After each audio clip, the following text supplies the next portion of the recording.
قبل أن يقوم من مقامك وإني عليه لقوي أمين. ഒരു ജിന്ന് പറഞ്ഞു ഞാൻ അതിവിടെ എത്തിച്ചു തരാം. എപ്പോഴേ قبل أن تقوم من مقامك, നിങ്ങൾ ഇവിടുത്തെ രാജകസേരയിൽ ഇരുന്ന് എപ്പോഴാണോ സാധാരണ എഴുന്നേൽക്കാർ ആ എഴുന്നേൽക്കുന്ന സമയത്തിന്റെ മുമ്പായി ഞാൻ ഇവിടെ എത്തിച്ചു തരാം. ഞാൻ അതിന് ശക്തനാണ്, ഞാൻ വിശ്വസ്തനാണ്, ഞാൻ എത്തിച്ചേരാം. നബി വീണ്ടും നോക്കി, അതിനേക്കാൾ നേരത്തെ ആർക്കോ കിട്ടുമെന്ന് വെച്ചു. സുബ്ഹാനല്ലാഹ്. ഖാലല്ലദീ ഇൻദഹു ഇൽമുൻ മിനൽ കിതാബി അനാ ആതീക ബിഹി ഖബ്ല അൻ യർതദ്ദ ഇലൈക തർഫുക.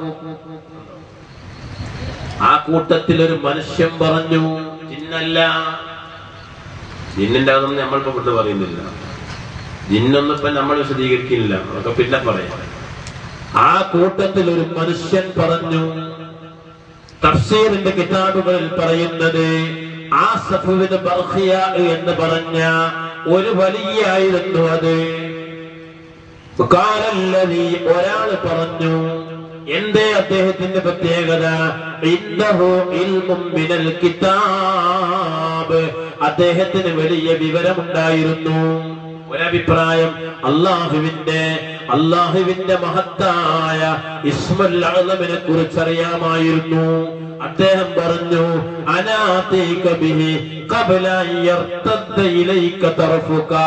നിങ്ങളൊന്ന് മേലോട്ട് നോക്കി താഴോട്ട് നോക്കുമ്പോഴേക്ക്, അഥവാ കണ്ണൊന്ന് തുറന്ന് ചിമ്മി തുറക്കുമ്പോഴേക്ക് ഞാൻ അതിവിടെ എത്തിച്ചു തരാം. പറഞ്ഞു തീർന്നപ്പോഴേക്കും അല്ലാഹുവിന്റെ പ്രവാചകനായ സുലൈമാൻ നബി അലൈഹിസ്സലാം പറഞ്ഞു തീരുമ്പോഴേക്ക് ബൽഖീസ് രാജ്ഞിയുടെ കട്ടിലതാ മുമ്പിൽ കാണുന്നു. തെറ്റിപ്പോയി. എന്താ പറഞ്ഞപ്പോഴേ എന്താ പറഞ്ഞത്?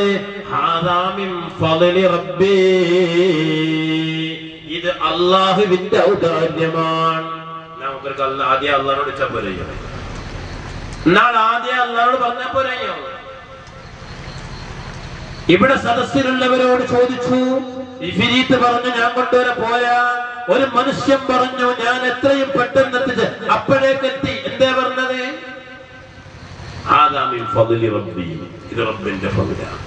കണ്ടോ, അതൊക്കെ അള്ളാഹു കൊടുക്കുന്ന കഴിവ്. അതൊരു വിശ്വാസം നമുക്കുള്ള കാലത്തോളം ശിർക്ക് എന്ന് പറഞ്ഞൊരു സംഭവമേ വരുന്നില്ല. നമ്മൾ തേടുന്നത്, വിളിക്കുന്നത് ആരാണോ ആ വിളിക്കുന്നവർക്ക് അള്ളാഹു കൊടുക്കുന്ന കഴിവ്, അതിലൂടെ നമ്മെ സഹായിക്കുന്ന വിശ്വാസം എങ്കിൽ അവിടെ ശിർക്കിന്റെ ഒരു കണിക പോലും വരുന്നില്ല. എവിടെ വരുന്നില്ല നമുക്ക് മനസ്സിലാകുന്നില്ല. പിന്നെ എന്തേ നിങ്ങൾ പറയുന്നത്? എന്തേ നമ്മൾ പറയുന്നത്? നിങ്ങൾ നോക്കി, സയ്യിദുനാ ഉമർ ബിൻ ഖത്താബ് റളിയല്ലാഹു അൻഹുവിന്റെ കാലത്ത് മഴക്ക് വല്ലാത്ത പ്രയാസം. മഴ കിട്ടാതെ പ്രയാസപ്പെട്ടു. അങ്ങനെ പറയുന്നത് അസാബന്നാസ ഖഹ്തുൻ ഫീ സമനി ഉമർ ബിൻ ഖത്താബ്. ക്ഷാമം നമ്മൾ ആലോചിക്കണം. ഞാൻ ഇന്ന് വരുന്ന തന്നെ എന്റെ കൂടെയുള്ള സുഹൃത്തിനോട് എന്തായിരിക്കല്ലോ ഇവർക്ക് പറ്റിയെന്ന് ചോദിച്ചു. എന്ത് വിശ്വാസമായിക്കല്ലോ ചെയ്യുന്നതൊക്കെ ശിർക്കാകുക. എന്താണ് വിശ്വാസം? അറിഞ്ഞുകൊണ്ട് പറയാണോ അല്ലെങ്കിൽ വിവരമില്ലാഞ്ഞിട്ട് പറയാണോ? മനുഷ്യനല്ലേ അല്ലാഹു തആല ബുദ്ധി കൊടുത്തൊരു വസ്തു. നമുക്കൊന്ന് ആലോചിച്ചൂടെ, ഈ പറയുന്നതും ചെയ്യുന്നതൊക്കെ മുൻഗാമികൾ ചെയ്തതാണോ അല്ലേ? തൗഹീദ് പഠിപ്പിച്ചവർ ഇത് ചെയ്തിട്ടുണ്ടോ അല്ലേ? ഇത് പറയുന്നത് സത്യമാണോ അല്ലേ? ഒന്ന് നിഷ്പക്ഷമായി നമ്മൾ ഒരുപാട് പൈസ, ഒരുപാട് പണം നമ്മൾ ദീനിന്റെ ഭാഗത്തിന് ചെലവഴിക്കുന്നില്ല. ഇതിന് ആഖിറത്തിൽ എന്തെങ്കിലും ഒരു കൂലി കിട്ടണ്ടേ? ഇത് കിട്ടണമെങ്കിൽ നിങ്ങൾ ആലോചിച്ച് നോക്കി. ലോകത്ത് കഴിഞ്ഞു പോയ മഹാന്മാരൊക്കെ ദീൻ എന്താണെന്ന് നമ്മളൊക്കെ പഠിക്കാൻ അവരെ കൊണ്ട് കഴിയുന്നത്ര അവർ ശ്രമിച്ചിട്ടില്ലേ? അവരൊക്കെ അള്ളാഹുവിന്റെ ദീൻ എന്താണെന്ന് നമ്മളിലേക്ക് എത്തിക്കാൻ കിതാബ് എഴുതിയിട്ടില്ലേ? പരിശുദ്ധ ഖുർആനിന്റെ വ്യാഖ്യാനങ്ങൾ എത്ര എഴുതി കഴിഞ്ഞു പോയ മഹാന്മാർ.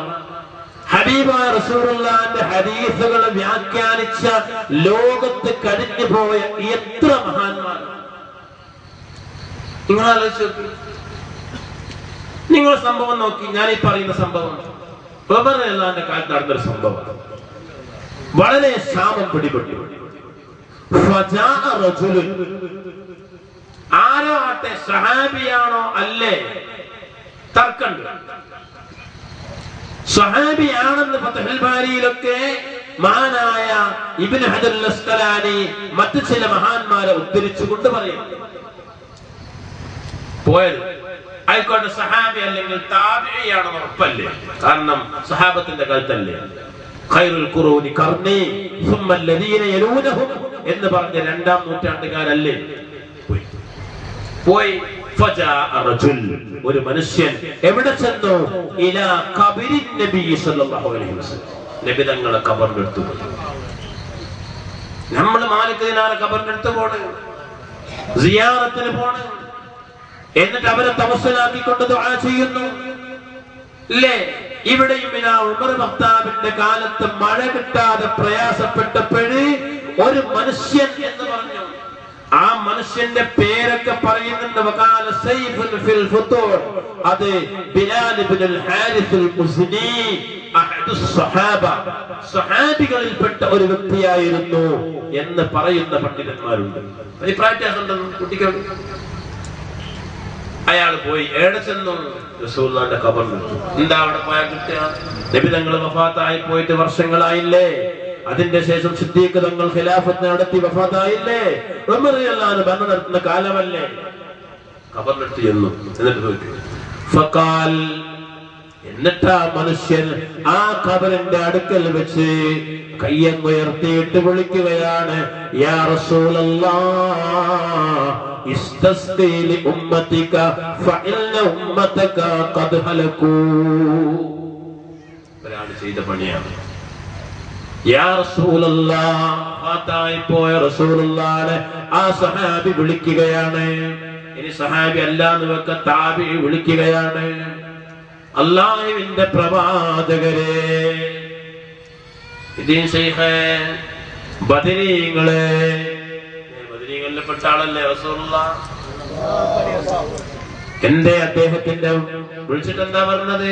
ഇസ്തസ്ഖി ലി ഉമ്മതിക ഫഇന്ന ഉമ്മതക ഖദ് ഹലകൂ. നബിയേ, തങ്ങളെ സമുദായം മഴ കിട്ടാതെ പ്രയാസത്തിലാണ്, അതുകൊണ്ട് സമുദായത്തിന് മഴ ചോദിച്ച് വാങ്ങിത്തരണേ നബിയേ.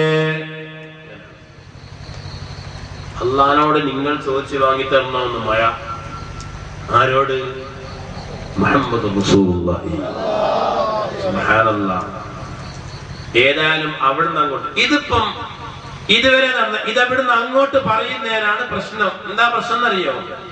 ഇനി പറയാൻ പോണത് ഇവിടം വരെയുള്ള നിങ്ങൾ ആലോചിക്കും, നേരെ ഇത് ഉറക്കത്തൊന്നുമല്ല, ഇത് കിനാവിലും ഉറക്കത്തൊന്നുമല്ല. നല്ല സ്വയം ബോധത്തോടു കൂടി ഒരു മനുഷ്യൻ നബിതങ്ങളെ ഖബറിന്റെ അടുത്ത് പോയി ഇങ്ങനെ ചോദിച്ചു. ഇനി അവിടുന്ന് അങ്ങോട്ട് ചിലത് ഉറക്കത്തുണ്ട്. എന്നിട്ട് ഇതെല്ലാം കൂടി ഉറക്കത്ത് കണ്ടല്ലേന്ന് വെച്ചാൽ ഒറ്റ തള്ളല്. ഇതുവരെ പറഞ്ഞതേ കിനാവ് കണ്ടതോ ഉറക്കത്ത് കണ്ടതോ ഒന്നുമല്ല. ഉണർവിന് നേരെ റസൂലുള്ളാഹിന്റെ ഖബറിന്റെ അടുത്ത് പോയിട്ട് മഴ വാങ്ങിത്തരണമെന്ന് റസൂലുള്ളാഹിനെ നേരെ വിളിച്ച് ചോദിച്ചാൽ എനിക്ക് കേട്ടോ. ആ മനുഷ്യൻ അത് ചോദിച്ചു. നമ്മളുണ്ടല്ലോ പള്ളിയിലൊക്കെ ഒഴിവിൽ ഹെമത്തൊക്കെ പോയിട്ട് രണ്ടരക്കാൽ നിൽക്കിട്ട് ഒന്നടക്കം എടുക്കും. അതുപോലെ ഈ മനുഷ്യനും വളരെ പ്രയാസത്തോടെ അവിടെ ഇരുന്നു, അവിടെ കിടന്നു, ഉറങ്ങിപ്പോയി. റസൂലുള്ളാഹി കിനാവിൽ വന്നിട്ട് പറഞ്ഞു, ഇഅ്തി ഉമർ, നീ ഉമറിന്റെ അടുക്കൽ ചെല്ലണം.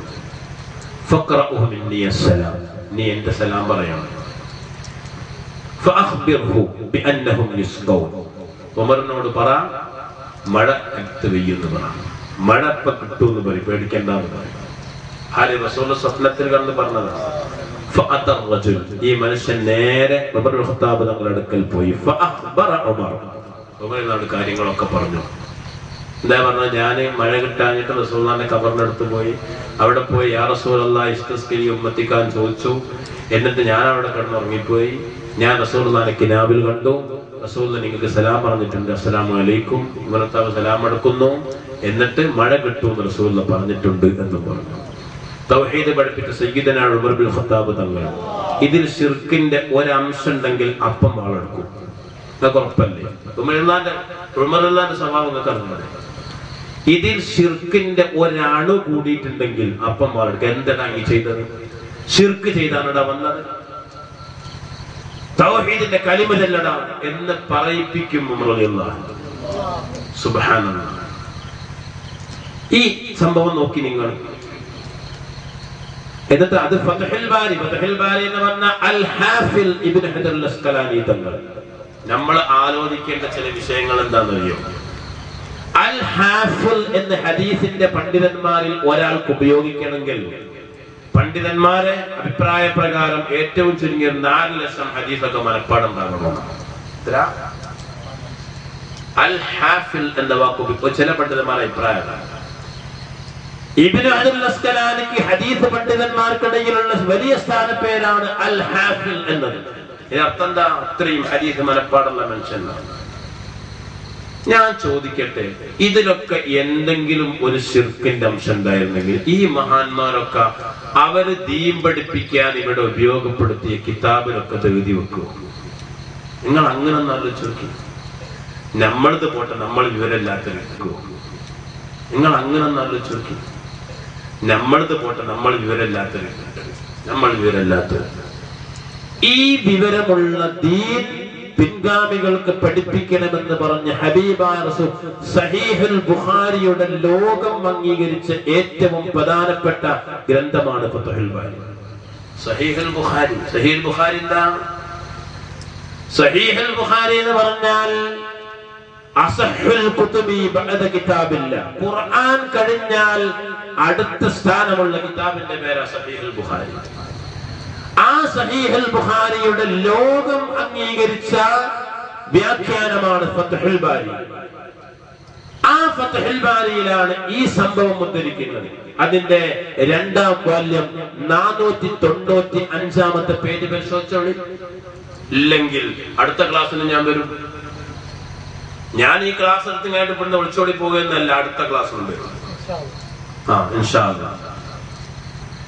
ഞാനിവിടെ ഓതിയ ഏതെങ്കിലും ഒരായത്ത് ഖുർആനിലില്ല എന്ന് പറയാൻ കേസിട്ടുണ്ട് ഇവിടെ.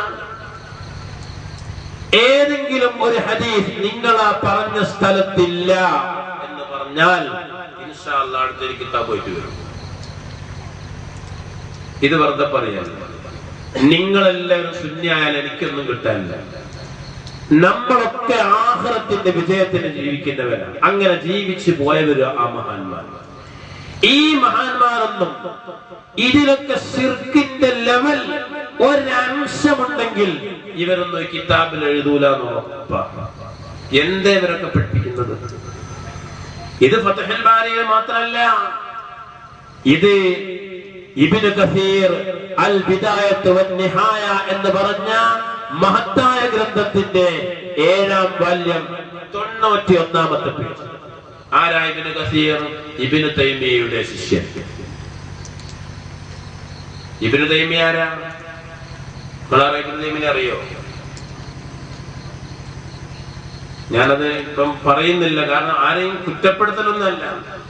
ഇബ്നു തൈമിയ്യ ആരാന്ന് വെച്ചാൽ ഇമാം Shafi, Abu Hanifa, Malik, Ahmad bin Hanbal ഈ മദ്ഹബിന്റെ ഇമാമീങ്ങളെക്കാൾ ഉന്നത സ്ഥാനമാണ് പൂർവികരായ പണ്ഡിതർ ഇബ്നു തൈമിയ്യക്ക് നൽകിയത് എന്ന് ഇസ്ലാഹി പ്രസ്ഥാനം ചരിത്രത്തിലെ രാമുഖം എന്ന പുസ്തകത്തിൽ മുജാഹിദുകൾ എഴുതി വെച്ചതാണ്. ആ പണ്ഡിതന്റെ ശിഷ്യനായ ഇബ്നു കസീർ അദ്ദേഹത്തിന്റെ അൽ ബിദായത്ത് വൻ നിഹായയിൽ ഈ ചരിത്രം രേഖപ്പെടുത്തുന്നു. മഹാനായ ഇമാം ബുഖാരി തങ്ങളുടെ ഉസ്താദ് കൂടിയായ ഇബ്നു അബീ ശൈബ തന്റെ മുസന്നഫ് ഇബ്നു അബീ ശൈബ എന്ന മഹത്തായ ഹദീസ് ഗ്രന്ഥത്തിന്റെ 12-ാം വാല്യം 31-ാമത്തെ പേജിൽ ഈ സംഭവം രേഖപ്പെടുത്തുന്നു. ഇതിലൊക്കെ എന്തേ നമ്മൾ മനസ്സിലാക്കേണ്ടത്? ഇതിലൊക്കെ ശിർക്കിന്റെ ഒരംശം ഉണ്ടായിരുന്നെങ്കിൽ ഈ മഹാന്മാരൊന്നും ഇത് എഴുതി വെക്കൂലായിരുന്നു. എഴുതി വെക്കൂലായിരുന്നു. അവരൊക്കെ ഇത് എഴുതി വെച്ച് സമുദായത്തിനെ പഠിപ്പിക്കുന്നത് എന്താ? ശിർക്ക് പഠിക്കാൻ. ഞാൻ പറഞ്ഞില്ലേ, നമ്മുടെ വിശ്വാസം, ആ വിശ്വാസമാണ് നമ്മൾ ചെയ്യുന്ന പ്രവർത്തനം എന്താണെന്ന് തീരുമാനിക്കുന്നത്. അങ്ങനെയാണ്. നേരത്തെ ഞാൻ പറഞ്ഞ ഒറ്റ ഉദാഹരണം നോക്കി നിങ്ങൾ. ഹജറുൽ അസ്വദിന്റെ അടുത്ത് പോയി നെറ്റി വെച്ച് ചുംബിക്കുന്ന വിശ്വാസി, അത് ശിർക്കല്ല. കാരണം അതിൽ ദൈവത്വമോ അതിൽ സ്വയം പര്യാപ്തതയോ അതിൽ ഉലൂഹിയത്തോ ആ വിശ്വാസിയുടെ മനസ്സിലില്ല. ദൈവത്തിന്റെ മുമ്പിൽ പോയി കുമ്പിടുന്ന ഹൈന്ദവൻ, അവന്റെ മനസ്സിലുള്ള വിശ്വാസം ഇത് ദൈവമാണ്. അതാ ശിർക്ക്. അതുകൊണ്ട് ചുരുക്കത്തിൽ ഒന്നുകൂടി നിങ്ങളെ ഉണർത്തുകയാണ്. ചുരുക്കത്തിൽ ശിർക്ക് എന്ന് പറഞ്ഞാൽ അല്ലാഹു അല്ലാത്തവർക്കും ആരാധിക്കുക. തൗഹീദിന്റെ നേരെ ഓപ്പോസിറ്റ്. തൗഹീദ് എന്ന് പറഞ്ഞാൽ ആരാധനയിൽ അല്ലാഹുവിനോട് അല്ലാഹു അല്ലാത്ത ആരാധനക്ക് അർഹനായ ഒരു ശക്തിയും ഇല്ലെന്ന് വിശ്വസിച്ചാൽ തൗഹീദായി.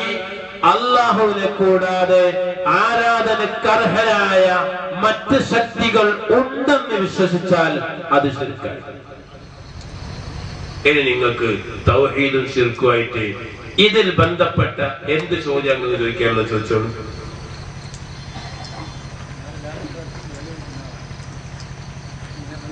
ഹലോ ബഹുമാനിയെ, ഇന്നത്തെ ക്ലാസ്സിൽ പറഞ്ഞ കാര്യങ്ങൾ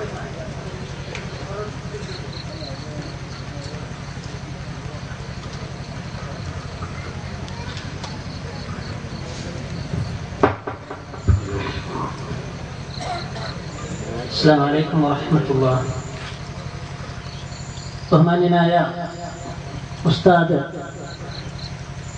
ഇത്രയും സമയം വിശദീകരിച്ച വിഷയവുമായി ബന്ധപ്പെട്ട് സ്വാഭാവികമായും ഉണ്ടായ ചില സംശയങ്ങളാണ്. അതിലൊന്ന് ചോദ്യത്തിന്റെ ആമുഖം എന്നോട് ചോദിക്കുകയാണ്,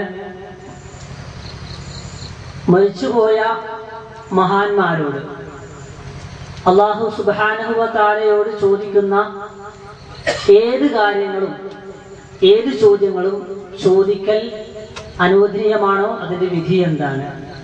ഒന്നുകൂടി ആവർത്തിക്കാം. അള്ളാഹുവിനോട് ചോദിക്കുന്ന, അതായത് നരകശിക്ഷയിൽ നിന്ന് മോചനം നൽകണം, പാപമോചനം നൽകണം, അത് അങ്ങനെ തുടങ്ങുന്ന പരലോകത്തെ രക്ഷ കിട്ടാൻ തുടങ്ങുന്ന ഏത് ചോദ്യങ്ങളും മരിച്ചുപോയ ഏത് മഹാനോടും ചോദിക്കൽ അനുവദനീയമാണോ? അതിന്റെ വിധി എന്താണ്? സ്വർഗം വേണം എന്ന് ചോദിച്ചത് സഹീഹ് മുസ്ലിം, ഇമാം മുസ്ലിം റിപ്പോർട്ട് ചെയ്ത ഹദീസാണ്. അത് ജീവിച്ചിരിക്കുന്ന ആളോട് സ്വർഗം ചോദിക്കാം എന്നും മരിച്ചു പോയാൽ ചോദിക്കാൻ പാടില്ല എന്നും അങ്ങനെ ഒരു നിയമം എവിടെയില്ല. നബി തങ്ങളോട് ജീവിച്ചിരിക്കുന്ന കാലത്ത് ചോദിച്ചത്, മരണശേഷവും ചോദിച്ചു, പലതും കിട്ടി എന്ന് കെ.എം. മൗലവി അൽ വിലായത്തു അൽ കറാമ എന്ന പുസ്തകത്തിൽ എഴുതിയിട്ടുണ്ട്. അപ്പോഴും അള്ളാഹുവിന്റെ റസൂലിനോട് ജീവിച്ചിരിക്കുമ്പോൾ എനിക്ക് സ്വർഗം വേണം, ഞാൻ അങ്ങയോട് സ്വർഗം ചോദിക്കുന്നു എന്നതിന്റെ അർത്ഥം നമ്മൾ നേരത്തെ മനസ്സിലാക്കി. എന്താ? നബിതങ്ങൾക്ക് സ്വയമായി സ്വർഗം വാങ്ങിക്കൊടുക്കാൻ കഴിവുണ്ട്. അള്ളാഹുവിനോട് ചോദിക്കുന്നത് പോലെ നബിതങ്ങളോട് ചോദിച്ചാൽ കിട്ടൂന്നല്ല. അള്ളാഹുവിന്റെ അടുക്കൽ വലിയ സ്ഥാനമുള്ള മഹാനാണ്. നബിതങ്ങളോട് ചോദിച്ച് ശുപാർശ, അത് തന്നെയാ ഒരു മുഅ്മിനായ മനുഷ്യന്റെ ഉദ്ദേശം. ആ ഉദ്ദേശത്തോടു കൂടി മരിച്ചവരോടും ജീവിച്ചിരിക്കുന്നവരോടും ചോദിച്ചാൽ അതിൽ ശിർക്ക് വരില്ല എന്നാണ് ഞാൻ ചോദിച്ച ചോദ്യത്തിന് ഞാൻ മനസ്സിലാക്കിയ മറുപടി, അള്ളാഹുവിനോട് ചോദിക്കുന്ന ഏത് കാര്യവും ഇലാഹല്ല എന്ന വിശ്വാസത്തിൽ ഏത് കാര്യവും അള്ളാഹിനോട് ചോദിക്കുന്നത് മരിച്ചുപോയ മഹാന്മാരോടും ചോദിക്കൽ ശിർക്കല്ല, അത് തെറ്റല്ല എന്നാണ് ഞാൻ മനസ്സിലാക്കിയത്. അത് എന്തെങ്കിലും തിരുത്തുണ്ടെങ്കിൽ ഇൻഷാ അല്ലാഹ് അടുത്ത ഉത്തരത്തിൽ പറയാം. ശരി, അങ്ങനെയാണെങ്കിൽ ഉസ്താദ് ഒരു ഹദീസ് സൂചിപ്പിച്ചിരുന്നു, നബി സല്ലല്ലാഹു അലൈഹി വസല്ലമയോട് സ്വർഗം ചോദിച്ചു എന്നത്. നബി സല്ലല്ലാഹു അലൈഹി വസല്ലമയോട് സ്വർഗം ചോദിച്ചു എന്ന ഹദീസ് ഉദ്ധരിച്ചിരുന്നു. റബീഅത്ത് ബിൻ കഅബ് അൽ-അസ്ലമി റളിയല്ലാഹു അൻഹു നബി സല്ലല്ലാഹു അലൈഹി വസല്ലമയുടെ സ്ഥിരം ഖാദിമാണ്. എല്ലാ സമയത്തും പ്രവാചകൻ സല്ലല്ലാഹു അലൈഹി വസല്ലമക്ക് ഖിദ്മത്ത് എടുക്കുന്ന ആളാണ്. അതുകൊണ്ട് തന്നെ പ്രവാചകൻ സല്ലല്ലാഹു അലൈഹി വസല്ലമ തിരിച്ച് പ്രത്യുപകാരമായിട്ട് ഞാൻ എന്താണ് നൽകേണ്ടത് അതാണ് ചോദിക്കാൻ ആവശ്യപ്പെട്ടത്. സൽ യാ റബീഅ എന്ന് റസൂലുള്ളാഹി സ്വല്ലല്ലാഹു അലൈഹി വസല്ലം പറഞ്ഞു. ഉടനെ സഹാബികൾക്ക് ഭൗതികമായ എന്തെങ്കിലും വസ്തുക്കളോടോ കാര്യങ്ങളോടോ താല്പര്യമില്ലാത്ത ഏത് കാര്യവും ആഖിറവുമായി പരലോകവുമായി ബന്ധപ്പെടുത്തുന്ന സ്വഹാബികൾ, ആ സ്വഹാബി സ്വാഭാവികമായും പറഞ്ഞു അസ്അലുക മുറാഫഖതക ഫിൽ ജന്ന. നബി സല്ലല്ലാഹു അലൈഹി വസല്ലം അങ്ങയുടെ സഹവാസം, സ്വർഗ്ഗത്തിൽ താങ്കളോടൊപ്പം സ്വർഗ്ഗത്തിലെത്താന്നുള്ളതാണ് എന്റെ ആഗ്രഹം. ഇവിടെ നബി സല്ലല്ലാഹു അലൈഹി വസല്ലമ ആ നബി സല്ലല്ലാഹു അലൈഹി വസല്ലമയോട് ചോദിച്ച ചോദ്യത്തിൽ തങ്ങൾ ഉടനെ മറുപടി പറഞ്ഞത് അവഗൈറ സാലിക, അതല്ലാത്ത മറ്റെന്തെങ്കിലും ചോദിക്കാനുണ്ടോ? കാരണം ആ ചോദ്യമല്ല ഞാൻ പ്രതീക്ഷിച്ചത് എന്നാണ് അതിൽ നിന്ന് മനസ്സിലാകുന്നത്. ഭൗതികമായ എന്തെങ്കിലും പ്രത്യുപകാരമാണ് നബി തങ്ങൾ ചോദിക്കാൻ ഉദ്ദേശിച്ചത്, അതിൽ നിന്ന് മനസ്സിലാകുന്നത്. എന്നിട്ട് നബി സല്ലല്ലാഹു അലൈഹി വസല്ലം പറഞ്ഞു ദാക യാ റസൂലുള്ളാഹ്, അത് തന്നെ വേണം എന്ന് പറഞ്ഞപ്പോ റസൂലുള്ളാഹി സ്വല്ലല്ലാഹു അലൈഹി വസല്ലം തിരിച്ച് റബീഅയോട് ചോദിക്കാണ്, ആഇന്നി, താങ്കൾ എന്നെ സഹായിക്കണം. അപ്പോ നബി തങ്ങൾ റബീഅയോടും സഹായം ചോദിച്ചല്ലോ. അപ്പൊ ആർക്കും ആരോടും സഹായം ചോദിക്കാമെന്നാണോ? ആഇന്നി അലാ ദാലിക ബികത്റത്തി സുജൂദ്, സുജൂദ് വർദ്ധിപ്പിച്ചുകൊണ്ട് നീ എന്നെ സഹായിക്കണം. അഥവാ താങ്കൾ ഇപ്പൊ ചോദിച്ച കാര്യം എനിക്ക് അങ്ങനെ തരാൻ പറ്റിയതല്ല, സുജൂദുകൾ വർദ്ധിപ്പിച്ചുകൊണ്ട് നേടിയെടുക്കേണ്ടതാണ് എന്നാണ് ഇതിൽ നിന്ന് മനസ്സിലാകുന്നത്. മാത്രമല്ല ഈ ഹദീസ് ഉദ്ധരിച്ചത് തന്നെ സ്വലാത്തു തതവ്വുഅ് എന്ന ബാബിലാണ്, സുന്നത്ത് നമസ്കാരങ്ങളെ കുറിച്ച് പറയുന്ന ബാബ്. അപ്പൊ ധാരാളമായി സുന്നത്ത് നമസ്കാരങ്ങൾ വർദ്ധിപ്പിച്ചാൽ റസൂലുള്ളാഹി സ്വല്ലല്ലാഹു അലൈഹി വസല്ലമയുടെ മുറാഫഖത്ത് സ്വർഗ്ഗത്തിൽ കിട്ടും എന്നാണ് ഈ ഹദീസിൽ നിന്ന് മനസ്സിലാകുക. അതല്ലാതെ നബി തങ്ങളോട് സഹായം തേടാൻ സ്വർഗം ചോദിക്കാം എന്ന തെളിവായിട്ട് ആരും ഈ ഹദീസ് ഉദ്ധരിച്ചിട്ടില്ല. ഇസ്തിഗാസയുടെ ബാബിലും ഈ ഹദീസ് ഉദ്ധരിച്ചിട്ടില്ല. എന്റെ ചോദ്യം ഇതാണ്, രണ്ടാമത്തെ ചോദ്യം. വിശുദ്ധ ഖുർആനിൽ പറഞ്ഞ മഹാന്മാരുണ്ട്, മക്കയിലെ മുശ്രിക്കുകളായ ആളുകൾ അള്ളാഹുവിനോട് പ്രാർത്ഥിക്കാറുണ്ടായിരുന്നു, അതോടൊപ്പം ലാത്തയോടും ഹുസ്സയോടും മനാത്തയോടൊക്കെ ചോദിക്കാറുണ്ടായിരുന്നു. അവർ സ്വാലിഹ്യങ്ങളാണെന്ന് ഹദീസ് കൊണ്ട് സ്ഥിരപ്പെട്ടതാണ്. അവരോടും ചോദിക്കുന്നതിന്റെ വിധി എന്താണ്? എന്ന വാക്കാണ് ഉപയോഗിച്ചത്. നമ്മൾ കൊടുത്തോ കൊടുത്തില്ലേ എന്നല്ല ഇവിടെ ചോദിച്ചത്. അള്ളാഹുവിന്റെ റസൂലിനോട് അസ്അലുക എന്ന വാക്കുപയോഗിച്ചുകൊണ്ട് ഒരു സഹാബി ചോദിച്ചു, അവ ഗൈറ ദാക്, മറ്റെന്തെങ്കിലും ഉണ്ടോ എന്ന് ചോദിച്ചു. ആ സഹാബി പറഞ്ഞു ഹുവ ദാലിക്, എനിക്ക് അത് തന്നെ, ഹുവ ദാക്, അതേ ചോദിക്കാനുള്ളൂ. നമ്മളെ വിഷയം ഇവിടെ ഇതിൽ വല്ല ശിർക്കുമായിരുന്നെങ്കിൽ അള്ളാഹുവിനോട് ചോദിക്കേണ്ടതാണ് സ്വർഗം. അതുകൊണ്ട് റബീഅ അത് ചോദിച്ചത് ശരിയല്ല. ഞാൻ ഉദ്ദേശിച്ചത് ഭൗതിക കാര്യങ്ങൾ എന്തെങ്കിലും നീ ചോദിക്കുമെന്നായിരുന്നു. ഇത് എന്നോട് ചോദിക്കരുത്, ഇത് അള്ളാഹുവിനോട് ചോദിക്കണം. അതുകൊണ്ട് നീ ആ ചോദിച്ചത് ശരിയല്ല എന്ന് റസൂലുള്ള പറഞ്ഞ എന്തെങ്കിലും ഒരു തെളിവ് ഈ ഹദീസുമായി ബന്ധപ്പെട്ടതിൽ ഇല്ല. ഒരു കാര്യം ഇസ്തിഗാസക്ക് തെളിവാവണമെങ്കിൽ അത് ഇസ്തിഗാസയുടെ ബാബിൽ തന്നെ ഉദ്ധരിക്കണം എന്നത് പറഞ്ഞത് ശരിയല്ല. ഇവിടെ യഥാർത്ഥ ചോദ്യം തന്നെയാണ്, അസ്അലുക, നബിയെ അങ്ങയോട് ഞാൻ ചോദിക്കുന്നു. ഇവിടെ ചോദിച്ചത് മഗ്ഫിറത്തിനേക്കാൾ മർഹമത്തിനേക്കാൾ ഒക്കെ ഉന്നതമായ ചോദ്യം സ്വർഗം. സ്വർഗം മാത്രമല്ല, സ്വർഗത്തിലുള്ള മുറാഫഖത്തും. ഇത് ചോദിച്ചു എന്നുള്ളത് ഇസ്തിഗാസ ചെയ്യാൻ എന്ന് പറഞ്ഞാൽ അള്ളാഹുവിന്റെ മഹാന്മാരോട് ചോദിക്കാൻ തെളിവായിട്ട് ഉദ്ധരിക്കാൻ പറ്റുന്ന ഒരു തെളിവല്ല. പിന്നെ ലാത്തയോടും ഉസ്സയോടുമൊക്കെ അതിന്റെ മുമ്പിൽ നിൽക്കുന്ന വിശ്വാസി അത് ദൈവങ്ങളാണെന്നും ഇലാഹുകളാണെന്നും വിശ്വസിച്ചുകൊണ്ടാണ് നിന്നത്. അജഅലൽ ആലിഹത ഇലാഹം വാഹിദ ഇന്ന ഹാദാ ലശൈഉൻ ഉജാബ്. ഇലാഹുകളെ എല്ലാം കൂടി മുഹമ്മദ് ഏക ഇലാഹാക്കുകയാണ്. എത്ര ഇലാഹുകളുണ്ട് ഞങ്ങൾക്ക്? ഇത് വളരെ അത്ഭുതമായൊരു സംഭവമാണല്ലോ എന്ന് ഖുർആൻ പറഞ്ഞതും അതുകൊണ്ട് തന്നെ. അപ്പൊ ലാത്തയുടെയും ഉസ്സയുടെയും മുമ്പിൽ നിൽക്കുന്നത് പോലെയല്ല അള്ളാഹുവിന്റെ മഹാന്മാരായ അംബിയാഇന്റെയും ഔലിയാഇന്റെയും മുമ്പിൽ നിൽക്കുന്ന വിശ്വാസിയുടെ മനസ്സിലുള്ള വിശ്വാസമെന്ന് ആദ്യം മനസ്സിലാക്കണം.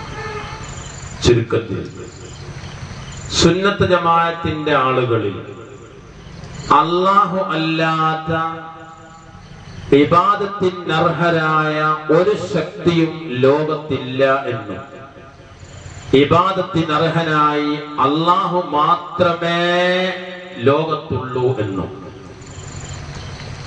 പൂർണ്ണമായി വിശ്വസിക്കുന്നവരാണ് സുന്നികൾ. ആ വിശ്വാസത്തോടു കൂടി തന്നെയാണ് മഹാന്മാരോട് സഹായം അഭ്യർത്ഥിക്കുന്നത്. അതിൽ ശിർക്കില്ല, അവന്റെ വിശ്വാസത്തിൽ അതില്ല എന്ന് തന്നെയാണ് ഞങ്ങൾ ഉറച്ചു വിശ്വസിക്കുന്നത്. അതിനാണ് തെളിവ് തിരിച്ചത്.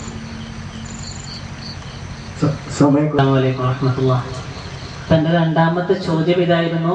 ലാത്ത ഹുസ്സ എന്ന മക്ക മുശ്രിക്കുകൾ ആരാധിച്ചിരുന്ന ആ മഹാന്മാരോട് തേടിയാലും ലാ ഇലാഹ ഇല്ലല്ലാഹ് വിശ്വസിക്കുന്ന ഒരാൾ തേടിയാൽ ശിർക്കല്ല എന്നാണ് ഉസ്താദ് വിശദീകരിച്ചത് എന്ന് ഞാൻ മനസ്സിലാക്കുന്നു. പിന്നെ പറഞ്ഞ അസ്അലുക മുറാഫഖതക ഫിൽ ജന്ന എന്നത് അവിടെ ചോദ്യമോ അർത്ഥമോ ഒന്നും നിഷേധിച്ചിട്ടില്ല. പക്ഷെ ആ ഹദീസ് വിശദീകരിച്ച ഏത് പൂർവ്വകാല മുഹദ്ദിസാണ് താങ്കൾ ഇപ്പൊ പറഞ്ഞ ഈ വിശദീകരണം സ്വർഗം ചോദിക്കാൻ തെളിവാണ്, മഹാന്മാരോട് പ്രാർത്ഥിക്കാൻ തെളിവാണ് എന്ന് പറഞ്ഞത് താങ്കൾ വിശദീകരിക്കേണ്ടിയിരിക്കുന്നു. മൂന്നാമത് താങ്കളുടെ പ്രഭാഷണങ്ങളിൽ മനസ്സിലായത് പ്രവൃത്തികൾ കൊണ്ടൊരിക്കലും ശിർക്ക് വരുന്നില്ല, വിശ്വാസം കൊണ്ട് മാത്രമേ ശിർക്ക് വരുന്നുള്ളൂ. അപ്പൊ പ്രവൃത്തി എന്തായിരുന്നാലും അത് ശിർക്ക് എന്ന് പറയാൻ പറ്റൂല. ആ വിശ്വാസത്തോടു കൂടി പറഞ്ഞെങ്കിൽ മാത്രമേ മറ്റൊരു ഇലാഹാണ് ഇന്ന് വിശ്വാസത്തോടു കൂടി ചെയ്താൽ മാത്രമേ ശിർക്കാവൂ എന്നാണ് ക്ലാസ്സുകളിലൂടെ മനസ്സിലാക്കാൻ സാധിച്ചത്. എങ്കിൽ റസൂലുള്ളാഹി സ്വല്ലല്ലാഹു അലൈഹി വസല്ലമ തങ്ങളുടെ അടുക്കിലേക്ക് വന്നിട്ട് ഒരു സഹാബി അള്ളാഹുവും താങ്കളും ഉദ്ദേശിച്ചത് എന്ന് പറഞ്ഞപ്പോ റസൂലുള്ളാഹി സ്വല്ലല്ലാഹു അലൈഹി വസല്ലമ സഹാബിയാണ്, മുവഹിദാണല്ലോ, തൗഹീദ് മനസ്സിലാക്കിയ ആളാണല്ലോ. പറഞ്ഞപ്പോ റസൂലുള്ളാഹി സ്വല്ലല്ലാഹു അലൈഹി വസല്ലമ തിരിച്ചു ആ സഹാബിയോട് പറഞ്ഞു, അത്തജഅലനി ലില്ലാഹി നിദ്ദ, നീ എന്നെ അള്ളാഹുവിനെ സമമാക്കുകയാണ്. ഒരാളെ അള്ളാഹുവിനെ സമമാക്കിയാൽ അതിന്റെ പേരാണല്ലോ ഷിർക്ക്. അതാക്കുകയാണ് ആളോട് തിരിച്ചു ചോദിച്ചു. അപ്പോൾ എങ്കിൽ അദ്ദേഹത്തിന്റെ വാക്കുകൾ കൊണ്ട് ഒരിക്കലും അള്ളാഹുവിനെ പോലെയാണ് റസൂൽ എന്നുള്ള വിശ്വാസിയല്ല സഹാബി എന്ന് ആർക്കും തർക്കമില്ല. എന്നിട്ട് പോലും ആ പദത്തിനെ റസൂൽ തിരിച്ചു ചോദിച്ചത് അത്തജഅലനി ലില്ലാഹി നിദ്ദ. ഒന്ന്. രണ്ട്,